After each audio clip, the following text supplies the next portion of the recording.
Hello guys, dahil birthday ko, so magluluto tayo ng spaghetti alla Melodia. So ayan ang mga recado. So may corned beef ako dyan, may ground beef at saka may another corned beef na dalawang brand na magkaiba. So imimix natin yan. May carrots, may hotdog, tapos merong sibuyas, may magic sarap at saka Maggi cubes na beef, tapos yung pasta natin, tapos ayang ketchup, tapos tomato paste, yung garlic ko, tapos yung spaghetti sauce na Filipino style, tapos yung sweet style na royal, magkaibang brand. So i-combine natin yan guys. So ayan yung mga ingredients na gagamitin ko.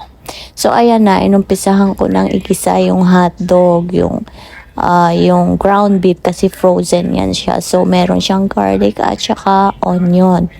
Nga pala guys, nakalimutan ko yung bell pepper, red or green bell pepper. So sa akin hindi ko na siya lalagyan. Tapos ayan na guys, nilagay ko na yung dalawang klase ng corned beef. So ganyan siya yung itsura niya.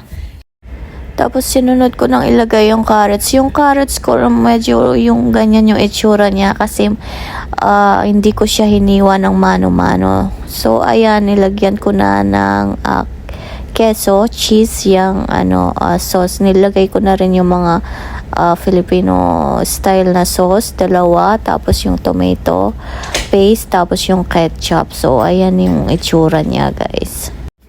Ito na ang final look ng ating spaghetti sauce alla Melodia. Hindi ko na guys pinakita ang pagluto ng pasta. So, ayan na siya. Thank you.